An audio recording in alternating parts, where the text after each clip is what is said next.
Hello and welcome times now Bharat देख रहे हैं आप। फिट इंडिया का सुपर हिट बुलेटिन लेकर हाजिर हैं हम। मैं हूं आपके साथ श्वेता। गुड मॉर्निंग, मैं हूं आपके साथ आपकी दोस्त प्रीति नेगी।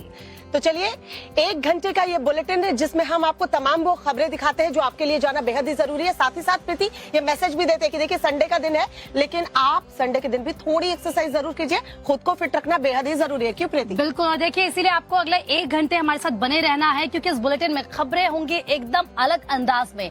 आपके राज्य आपके शहर में क्या हुआ है हम आपको बताएंगे। तो अगले 1 घंटे के लिए बने रहिए हमारे साथ।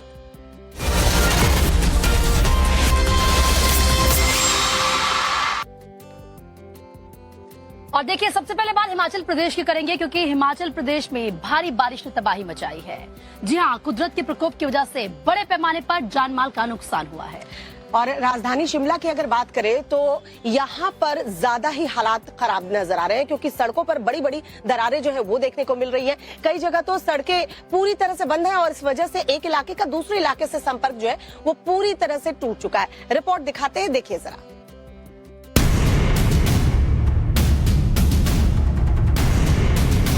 हिमाचल प्रदेश इन दिनों तबाही के दौर से गुजर रहा है। पहले बाढ़, बारिश और फिर भूस्खलन ने पूरे हिमाचल को जर्जर कर दिया है। सड़कें खंडहर में तब्दील हो गई हैं। नतीजा ये हुआ है कि हिमाचल के प्रमुख शहरों और गांवों का संपर्क टूट गया है। टूटते दरकते पहाड़ मुसीबतों में और इजाफा कर रहे हैं। शिमला की सड़कों का हाल देखिए, जगह जगह दरारें आ गई हैं। जमीन धंसती जा रही है, लेकिन मजबूरी ऐसी है कि लोगों को उन्हीं सड़कों से होकर गुजरना पड़ रहा है। ये सफर जान जोखिम में डालने से कम नहीं। भारी बारिश के चलते आप देख सकते हैं यहाँ पर जो है बड़ी बड़ी दरारें यहाँ पे आ गई हैं। आप देख सकते हैं किस तरह की ये दरारें आ गई हैं और ये जो रोड है नीचे की तरफ धंसना शुरू हो गया है। लैंड सिंकिंग यहाँ पे शुरू हो गई है। कम्यूटर्स को यहाँ पे बहुत सारी दिक्कतें आ रही हैं। आपको बता देती हूँ, ये दरारें जो है आगे तक बढ़ती जा रही है। आप देख सकते हैं किस तरह की ये दरारें हैं। साथ में आपको ये भी दिखा देती हूँ किस तरह की भयानक तस्वीरें यहाँ पे आ रही है। दरारें जो है बढ़ते बढ़ते अब यहाँ तक आ गई है। आप देख सकते हैं इतना सा स्पेस है, जो गाड़ियों के लिए स्पेस सिर्फ बहुत कम स्पेस रह गया है गाड़ियों को जाने के लिए, क्योंकि दरारें जो है यहाँ तक आ गई हैं। स्टोन्स यहाँ पे लगाए गए हैं ताकि गाड़ियां जो है इससे इस साइड ना आए, क्योंकि खतरा बना हुआ है अगर गाड़ी इस साइड आती है तो। मौसम विभाग ने 21 अगस्त तक भारी बारिश को लेकर ऑरेंज अलर्ट जारी किया है। इस दौरान बिलासपुर, शिमला, सोलन, सिरमौर, मंडी और कांगड़ा में भारी बारिश की चेतावनी जारी की गई है। 21 अगस्त को 10 जिलों में भारी बारिश का अलर्ट है। इस दौरान नदी नालों के उफान पर रहने और लैंडस्लाइड की आशंका भी जताई गई है। हिमाचल में पिछले 55 दिनों में 113 बार लैंडस्लाइड हुआ। कुल्लू, मनाली, मंडी और शिमला समेत तमाम जिलों में अब तक 56 बार बादल फटा है। सरकारी आंकड़ों के मुताबिक 24 जून से अब तक 7,659 करोड़ रुपए का नुकसान हुआ है, जबकि 330 लोगों की जान गई है। फिलहाल कई जगहों पर मलबा हटाने का काम जारी है। हालात को सामान्य करने की कोशिश की जा रही है। कई इलाकों में रेस्क्यू ऑपरेशन किए जा रहे हैं, लेकिन जिस पैमाने पर पिछले दिनों तबाही हुई है, हालात सामान्य करने में लंबा वक्त लग सकता है।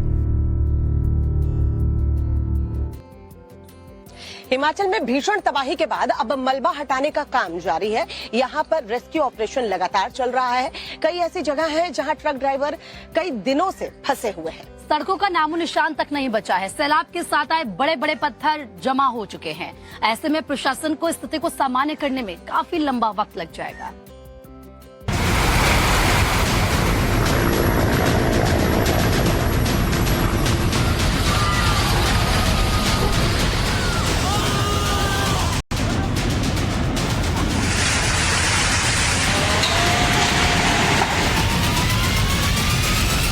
ग्यारह से 14 अगस्त के बीच मंडी, सोलन, शिमला और कांगड़ा में बारिश ने ऐसा कहर बरपाया था कि सब कुछ तहस नहस हो गया। सैकड़ों सड़कें टूट गई। भूस्खलन की मार से शहर पूरी तरह कट गए। बारिश के विध्वंस के बाद मंडी, सोलन और शिमला में तबाही का मंजर कैसा है, आइए आपको दिखाते हैं। पहले मंडी के 7 मील इलाके का मंजर देखिए, जो भूस्खलन और बाढ़ से पूरी तरह तबाह हो चुका है। 7 मील इलाके की सड़कों का हाल देखिए। सिर्फ बड़े बड़े पत्थर, मलबा और मिट्टी के ढेर दिख रहे हैं। सड़कें पूरी तरह टूट चुकी हैं। पहाड़ों से सैलाब आने के बाद यहां सैकड़ों ट्रक, बस और वाहन फंस गए। ट्रकों का हाल देखिए, आधे आधे मलबे में धंसे नजर आ रहे हैं। ट्रक ड्राइवर और क्लीनर माल के साथ 11 अगस्त से यहां फंसे हुए हैं। खाली कर आ रही है गाड़ी। और हम करीब यहाँ से 11 तारीख से फंसे हुए हैं। वॉल्वो बस जर्जर हो गई है, पहिए मिट्टी में दबे हुए हैं। भूस्खलन और बाढ़ के दौरान यहाँ के हालात कितने खराब होंगे इन तस्वीरों को देखकर समझ सकते हैं। बाढ़ का पानी उतर चुका है, लेकिन मलबा, कीचड़ और पत्थरों के इतने ढेर लगे हैं, इसे साफ करने में हफ्तों लगेंगे। भूस्खलन से मची तबाही का मंजर याद करके लोग सिहर जाते हैं। बारिश इतनी पड़ी कि बादल फट गए, तो उसके कारण खड़े हैं। फिलहाल मलबा हटाने और सड़कों को ठीक करने का काम शुरू हो चुका है, लेकिन तस्वीरें विचलित कर देने वाली हैं। आसमान से बरसी आफत ने देवभूमि की सूरत बिगाड़ दी है। तबाही ऐसी कि उबरने में सालों लगेंगे। सब कुछ खंडर हो चुका है। 4 मील और 6 मील के पास बहुत ज्यादा भूस्खलन हुआ है। प्रशासन का कहना है कि पंडों के पास रास्ता क्लियर हो गया है, लेकिन मंडी तक सड़क ठीक करने में 4 दिन और लगेंगे। तो हिमाचल प्रदेश में बारिश तबाही मचा रही है और इसका बुरा असर पंजाब पर भी देखने को मिल रहा है। पंजाब के 9 जिले इस वक्त भीषण बाढ़ की चपेट में हैं। जी हाँ, सतलज नदी के किनारे जितने भी गांव हैं, दर्जनों गांव बताया जा रहा है जिसमें नदी का पानी जो है वो घुस आया है। फिरोजपुर और गुरदासपुर में इस वक्त हालात क्या हैं, इस रिपोर्ट के जरिए आपको दिखाते हैं, देखिए जरा।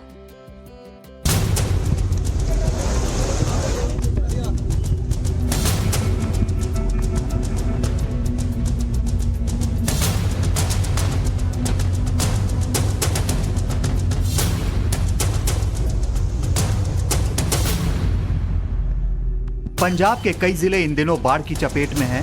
हर तरफ हाहाकार मचा है।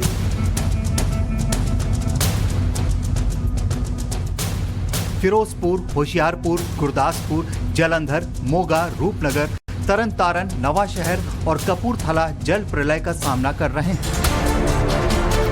अब इन तस्वीरों को देखिए। सैलाब ने फिरोजपुर में जनजीवन को बुरी तरह प्रभावित किया है। हुसैनीवाला बॉर्डर के पास के सीमावर्ती गांव में सतलुज का कहर देखने को मिल रहा है। हर तरफ पानी का कब्जा है। प्रशासन की तरफ से खान पान से लेकर मेडिकल सुविधाएं लोगों को मुहैया करवाई जा रही हैं। सेना ने मोर्चा संभाल रखा है। दर्जनों गांव खाली करवा लिए गए हैं। गुरदासपुर में भी सैलाब का सितम देखने को मिल रहा है। कई जगहों पर बाढ़ की वजह से मकान धंस गए हैं, घरों में दरार आ गई है। लोग अब सरकार से मदद की गुहार लगा रहे हैं। यहाँ ब्यास नदी ने हाहाकार मचाया था और उसकी वजह से पूरा इलाका बाढ़ प्रभावित था। अब देखिए, ये एक नया घर है और यहाँ देखिए कितनी ज़्यादा जो दरारें हैं वो दीवारों में पड़ चुकी हैं और अब ये जो मकान है वो खतरे की जद में आ गया है। जो लोग यहाँ रहते हैं, जो परिवार यहाँ रहता है, वो डर के साए में जीने को मजबूर है।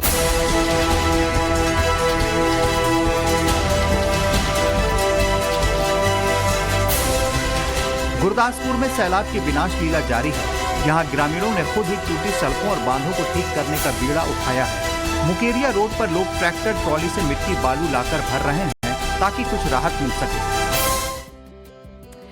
व्यास नदी का पानी जो है वो पंजाब और हिमाचल के कई दर्जनों गांवों को जो है वो भारी तबाही देखने पर मजबूर कर चुका है और साथ ही साथ यहाँ पर अब सेना एक्शन में नजर आने लगी है। होशियारपुर में तो जो सैलाब आया है उसकी वजह से मकानों की नींव कमजोर पड़ने लगी है, घरों में दरारें आ चुकी है और लोग खौफ के साए में हैं।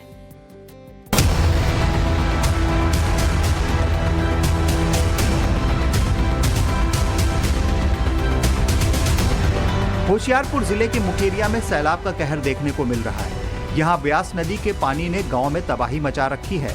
हालांकि धीरे धीरे पानी का स्तर कम हो रहा है, लेकिन निचले इलाकों और खेतों में हालात अब भी खराब हैं। तबाही के निशान साफ दिखाई दे रहे हैं। हालांकि ग्रामीण धीरे धीरे अपने घरों की तरफ लौट रहे हैं।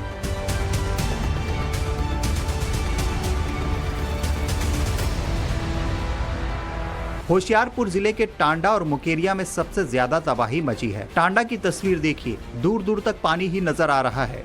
सड़कें सैलाब की चपेट में हैं। खेतों पर कई फीट पानी भरा है। नावों के जरिए प्रभावित इलाकों में राशन और पानी पहुंचाया जा रहा है। यहाँ देखिए लगभग 4 दिन बीत चुके हैं, लेकिन अभी भी यहाँ पर जल सैलाब दिखाई देता है। चारों तरफ पानी है, फसलें डूबी हुई हैं, घरों में भी पानी घुसा, जिससे यहाँ पर बहुत ज्यादा लोगों का नुकसान हुआ है। ब्यास नदी ने मेहताबपुर गांव में ऐसी तबाही मचाई है कि गांव के बाशिंदों का रह रह कर दर्द छलक रहा है। मकान धंस गए हैं, कच्ची दीवारें बैठ गई हैं, घरों के अंदर बेडरूम तक पानी का कब्जा है।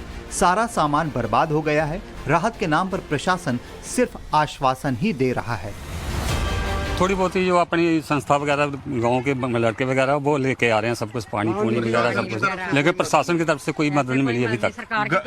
गांव में पानी घुसा, घरों का नुकसान हुआ, फसलों का क्या हाल है? फसल है आपके सामने, आपने फोटो लिया जो गन्ना सब बर्बाद हो गया। क्या क्या फसलें होती हैं यहाँ पर? फसल ज्यादातर गन्ना था इधर, गन्ना और गेहूँ, दूसरी धान की खेती, धान पूरा बर्बाद हो गया। इधर देखो पानी सब डूबा हुआ है, इसमें पानी में धान था। आप देखिए, चाहे घर हो खेत हो, हर जगह जबरदस्त नुकसान हुआ है, फसलें डूब गई हैं और घर में जो अनाज था, खाने पीने की चीजें थी, वो भी खराब हो गई हैं। पंजाब के लोग अब प्रदेश सरकार और केंद्र से मुआवजे की गुहार लगा रहे हैं। यूपी के कई जिले इस वक्त बाढ़ की मार झेल रहे हैं। उन्नाव और अमरोहा में गंगा का जलस्तर बढ़ने से हालात बहुत ज्यादा खराब हो चुके हैं। जी हाँ, रिहायशी इलाकों में नाव चल रही है। जल प्रलय से हाहाकार की तस्वीरें आपको दिखाते हैं इस रिपोर्ट में।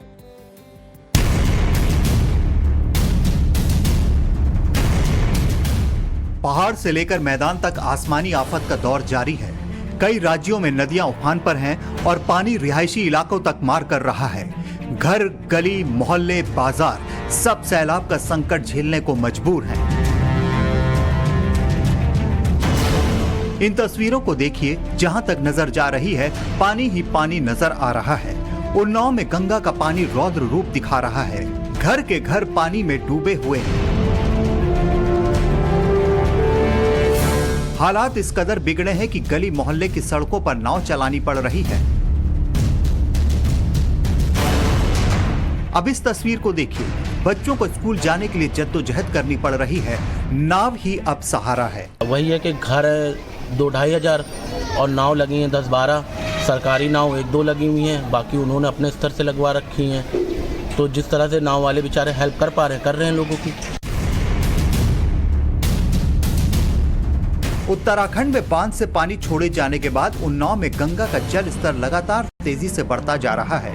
हालात ऐसे हैं कि गंगा के तटवर्ती इलाकों में रहने वाले लोगों की नींद उड़ी हुई है। ये साहब रोज के 1 फुट 2 फुट बढ़ ही रहा है, पानी कम नहीं गिरा है। प्रशासन हालात पर नजर बनाए हुए है। 26 गांव सैलाब से बुरी तरह प्रभावित हुए हैं, जहां प्रशासन की तरफ से राहत सामग्री पहुंचाई जा रही है। हमारे 26 गांव प्रभावित हैं, जहां पर जलस्तर बढ़ने से जलभराव की स्थिति, वहां पर बाढ़ की स्थिति उत्पन्न है। तो हमारे द्वारा लगातार चाहे राहत सामग्री इत्यादि समस्त जो व्यवस्थाएं हैं हमारे द्वारा पूर्ण रूप से की जा चुकी हैं। अमरोहा में बाढ़ जानलेवा साबित हो रही है। 4 बच्चों की डूबने से मौत की खबर है। बाढ़ के चलते कई गांव के लोगों को पलायन करना पड़ रहा है। हर तरफ सैलाब से तबाही का मंजर दिखाई दे रहा है। खेत खलिहान पानी में डूबे हैं। बाढ़ के चलते जिंदगी बद से बदतर होती जा रही है। हालांकि प्रशासन की तरफ से राहत सामग्री मुहैया करवाने की बात कही जा रही है। बाढ़ बारिश का संकट झेल रहे लोग अब नुकसान की भरपाई के लिए सरकार से मुआवजे की मांग कर रहे हैं। तो उत्तर प्रदेश की तस्वीरें हमने आपको दिखाई, मध्य प्रदेश की तस्वीरें भी दिखाएंगे। यहाँ भी कई जिलों में बताया जा रहा है मूसलाधार बारिश की वजह से गांव हो या शहर, हर जगह जल भराव की वजह से संकट देखने को मिल रहा है। एमपी के बुरहानपुर की तस्वीरें देखकर आप हैरान रह जाएंगे। ऐसा लग रहा है जैसे कि पूरा शहर स्विमिंग पूल में तब्दील हो गया हो।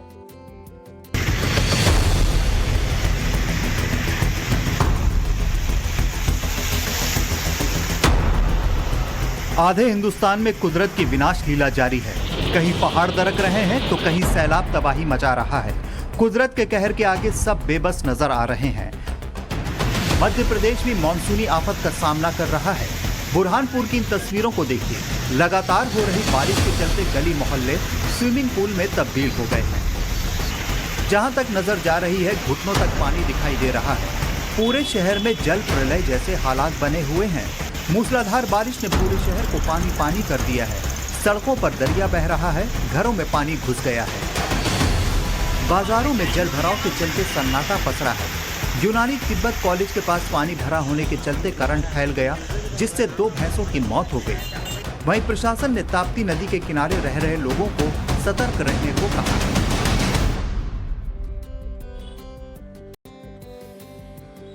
आगे बढ़ने से पहले आपको याद दिला दें 7/27 पर आपको दिखाएंगे खबरें झटपट अंदाज में। बात एमपी की करेंगे क्योंकि एमपी की डिंडोरी से एक तस्वीर बहुत ही हैरान करने वाली सामने आई है। दरअसल यहाँ पर जो छात्र हैं वो अपनी जान जोखिम में डालकर स्कूल पर जाने को मजबूर हैं। जी हाँ, लंबे वक्त से बताया जा रहा है कि नदी पर पुल बनाने की मांग जो है वो की जा रही है, लेकिन प्रशासन जो है इस बात की सुध ही नहीं ले रहा है और यही वजह है कि लोग अपनी जान जोखिम में डालकर यहाँ पार करते हुए नदी को नजर आ रहे हैं। रिपोर्ट आपको दिखाते हैं, देखिए क्या हालात है। सरकारें विकास के चाहे कितने भी दावे कर लें, लेकिन ये तस्वीर उन दावों पर सवालिया निशान खड़े कर रही है। तस्वीरें मध्य प्रदेश की डिंडोरी की हैं, जहां बच्चों के दिन की शुरुआत कुछ इसी तरह होती है। हर दिन जान जोखिम में डालकर बच्चे इस उफनती नदी को पार करते हैं। स्कूल जाने का बस यही एक जरिया है। करंजिया विकासखंड में चकमी ग्राम पंचायत का हटसक्ती टोला। ये इलाका पहाड़ियों और जंगलों से घिरा हुआ है, जिसके चलते मानसून के दिनों में यहाँ नदी उफान पर होती है। लिहाजा बच्चों को स्कूल जाने के लिए जान जोखिम में डालकर उफनती नदी को पार करना पड़ता है। हमारे बोरहा गांव में पुलिया बनाना जरूरी है।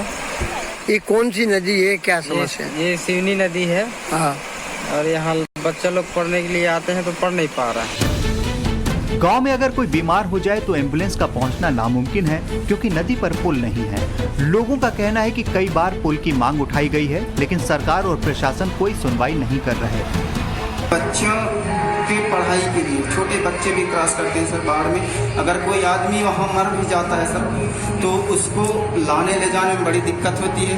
वो तो बहुत दूर की बात है सर, लेकिन पर डे जो बच्चे आते जाते हैं वो वहाँ पर कई दिन बाढ़ अगर ज्यादा आता है तो 3 दिन, 8 दिन, 15 दिन तक स्कूल नहीं जा पाते सर। अब सवाल है कि उफनती नदी पार करते हुए कोई हादसा हुआ तो जवाबदेही किसकी होगी?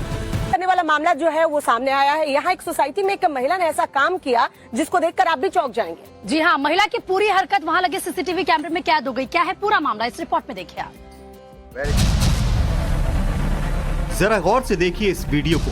ये सीसीटीवी फुटेज है जिसमें आपको ये महिला आती दिख रही है। देखिए, ये तेजी से आती है और यहाँ कुछ फेंक कर फिर तेजी से चली जाती है। अब देखिए, जहाँ से वो महिला जाती है वहीं से ये कुत्ता चीखता हुआ बाहर आता है। सीसीटीवी फुटेज की वजह से आप इस कुत्ते की चीख को नहीं सुन पा रहे हैं, लेकिन आप इसकी बेचैनी को देख और महसूस कर रहे होंगे। ये तस्वीरें मुंबई की एक सोसाइटी की हैं। खबरों के मुताबिक इस महिला ने कुत्ते के ऊपर एसिड फेंका था। हादसे में कुत्ते की एक आंख चली गई और जलने की वजह से शरीर पर घाव हो गए। एसिड की वजह से वो तड़पने लगा और आसपास रखी गाड़ियों से टकरा गया। खबरों के मुताबिक महिला का नाम शबिस्ता सुहेल अंसारी बताया जा रहा है।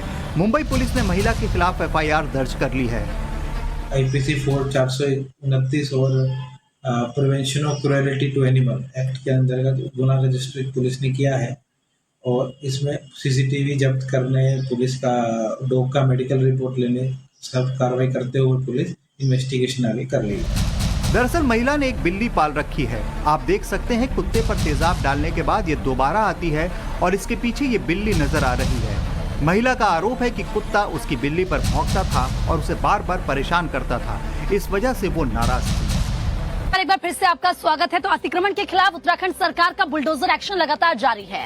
कोर्ट के आदेश के बाद हरिद्वार में 2 जगहों पर अवैध कब्जे को ध्वस्त किया गया है। जी हाँ, प्रशासन का कहना है कि ऐसी और भी जगह जो है उन्हें चिन्हित किया जा रहा है और आने वाले दिनों में ताबड़तोड़ एक्शन जो है वो देखने को मिलेंगे।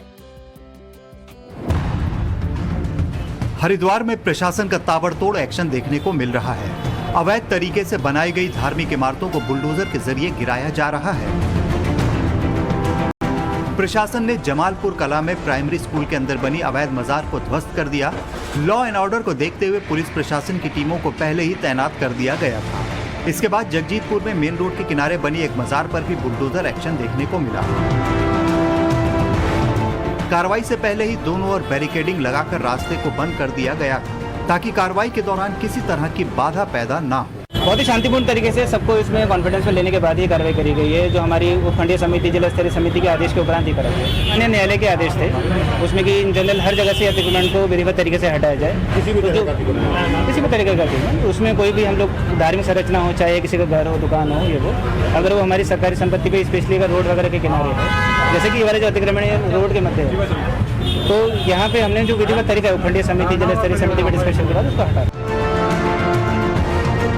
प्रशासन ने हरिद्वार में और भी अवैध धार्मिक स्थलों को चिन्हित किया है, जिन पर आने वाले दिनों में कार्रवाई होगी।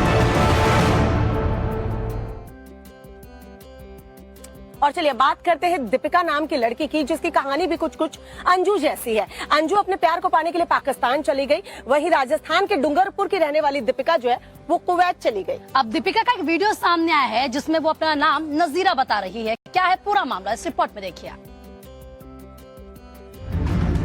बॉयफ्रेंड के साथ कुवैत भागी राजस्थान के डूंगरपुर की दीपिका ने पाकिस्तान गई अंजू की तरह इस्लाम धर्म अपना लिया है। दीपिका अब नजीरा बन गई है और खुद को दीपिका उर्फ नजीरा बता रही है। सोशल मीडिया पर उसने ये वीडियो शेयर किया। ये वही वीडियो है जिसके जरिए डूंगरपुर की दीपिका ने अपनी सफाई देने की कोशिश की है। देखिए कैसे इस वीडियो में वो एक बुर्के में दिख रही है और धर्म परिवर्तन की बात भी कबूल की है। यहाँ तक आने के पीछे किसी का कोई हाथ नहीं है, मैं अपनी मर्जी से आई हूँ, मैंने अपनी मर्जी से इस्लाम कबूल किया है। ये वीडियो 4 मिनट 59 सेकंड का है, जिसमें वो कुवैत भागने की वजह बता रही हैं। आप भी सुनिए किस वजह से भागी थी दीपिका। मैं ये कहना चाहती हूँ, मेरे घर छोड़ने के पीछे ये रीज़न है कि मैं वहाँ पे बहुत परेशान थी। मेरा ससुर मेरे साथ गलत हरकतें करता था। वो मेरा, मैं क्या ही बताऊँ। दीपिका ने साफ किया है कि उसने अपनी मर्जी से इस्लाम कबूल किया है। यहाँ तक आने के पीछे किसी का कोई हाथ नहीं है, मैं अपनी मर्जी से आई हूँ, मैंने अपनी मर्जी से इस्लाम कबूल किया है। बता दें कि 2 बच्चों की मां दीपिका 13 जुलाई को लापता हो गई थी, जिसके बाद उसके पति ने 15 जुलाई को चित्रित थाने में गुमशुदगी की रिपोर्ट दर्ज करवाई थी। इस बीच 13 अगस्त को बुर्का पहने एक युवक के साथ दीपिका की फोटो वायरल हो गई, जिसमें वो अपने प्रेमी इरफान हैदर के साथ कुवैत में नजर आई थी। अब उसका ये सफाई वाला वीडियो सामने आया है। तो वहीं पाकिस्तान से आई सीमा हैदर न सिर्फ भारत के रंग में रंगी हुई नजर आ रही है, बल्कि भारतीय परंपरा को भी बखूबी निभा रही है, क्योंकि कल सीमा हैदर ने हरियाली तीज मनाई। सीमा की पहली हरियाली तीज कैसी रही ये हम आपको बताएंगे, साथ ही ये भी बताएंगे कि सीमा और सचिन के लिए आज का दिन बेहद खास क्यों है। आज सीमा हैदर की प्रेम कहानी पर बन रही मूवी का थीम सॉन्ग रिलीज होने जा रहा है। हम आपको ये खबर बताएंगे, पहले आप ये वीडियो देखिए। जरा गौर से देखिए इस वीडियो को। वीडियो में हरे रंग की साड़ी पहने हुए सीमा अच्छी तरह से तैयार हुई दिखाई दे रही हैं। ठीक वैसे ही जैसे एक भारतीय दुल्हन सजी हुई दिखती है। सीमा के माथे पर बिंदी है, मांग में सिंदूर। इसके बाद सीमा ने अपने घर में ही पूजा अर्चना की, दीप जलाकर भगवान की आरती उतारी। भगवान की पूजा के बाद सीमा ने अपने बच्चों समेत सभी घर वालों को भी टीका लगाया। इस दौरान सीमा के साथ सचिन भी मौजूद रहा। सीमा ने सचिन को भी टीका लगाया।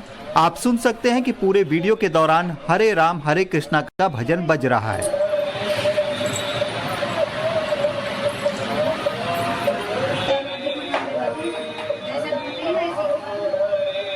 अब सुनिए सीमा ने क्या कहा। अपने पति की दीर्घायु के लिए पूजा कर रही हूं और मेरे वकील साहब डॉक्टर AP सिंह सर आज मुंबई महाराष्ट्र में गणपति विनायक मंदिर में पूजा करने के लिए गए हुए हैं। जय श्री राम, हिंदुस्तान जिंदाबाद। वीडियो की शुरुआत में सीमा जय श्री राम बोलती हैं और अंत में हिंदुस्तान जिंदाबाद कहती हैं। इतना ही नहीं, सीमा ने PM मोदी और CM योगी को लेकर भी बयान दिए। आप खुद सुनिए क्या कहा। मोदी जी और योगी जी के तंत्रित पर पूरा देश तरक्की करेगा और खुशहाली आएगी, और इस पूजा में इस आधार पर मैं भाग ले रही हूँ। ये पहली बार नहीं है जब सीमा हैदर का ये अंदाज नजर आया हो। इससे पहले भी स्वतंत्रता दिवस के मौके पर सीमा हैदर ने अपने घर की छत पर तिरंगा झंडा लहराया था और भारत माता की जय के नारे लगाए थे। चलिए अब उस फिल्म के बारे में जान लीजिए जो सीमा और सचिन की प्रेम कहानी पर बन रही है। कई जगह तो आपको ऐसा लगेगा कि क्या आवाज है, आनंदित हो जाएंगे आप सुनेंगे तो। फिल्म जो है हमारी ये कराची टू नोएडा, इसका कंटेंट भी बहुत खूबसूरत है। सुना आपने, अभी से हिट होने के दावे किए जा रहे हैं, लेकिन असली कसौटी तो दर्शक है।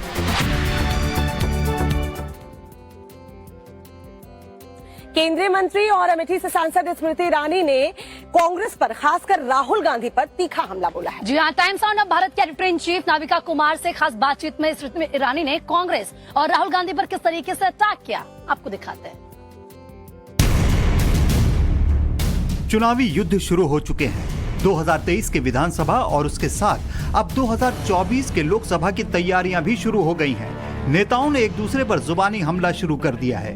बीजेपी से अमेठी के सांसद और केंद्रीय मंत्री ने कांग्रेस नेता राहुल गांधी पर तीखा प्रहार किया है।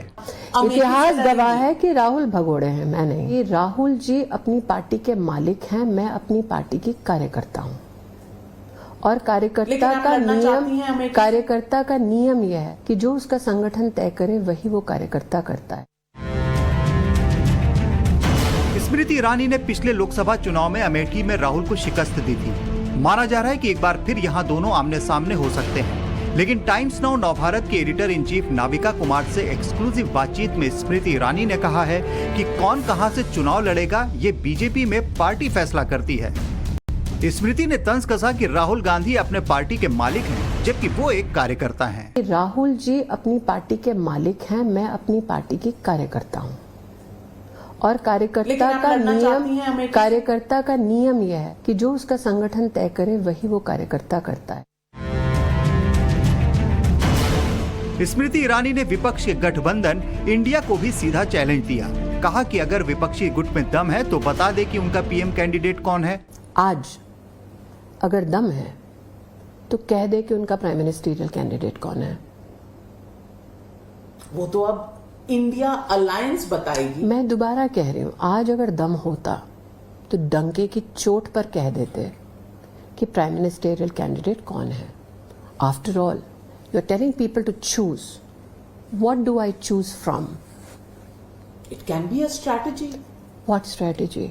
यू आर टेलिंग मी कि हम बाद में बताएंगे, लेकिन नेशन वांट्स टू नो ना। हमारा कैंडिडेट है नरेंद्र मोदी। अब आप पूछ के दिखाइए उस अलायंस से उनका कैंडिडेट कौन है। मैं तो धड़ल्ले से कह रही हूँ। स्मृति ईरानी ने सीधे सीधे कांग्रेस और राहुल गांधी पर निशाना साधा है। देखना यह है कि कांग्रेस इसका कैसे जवाब देती है।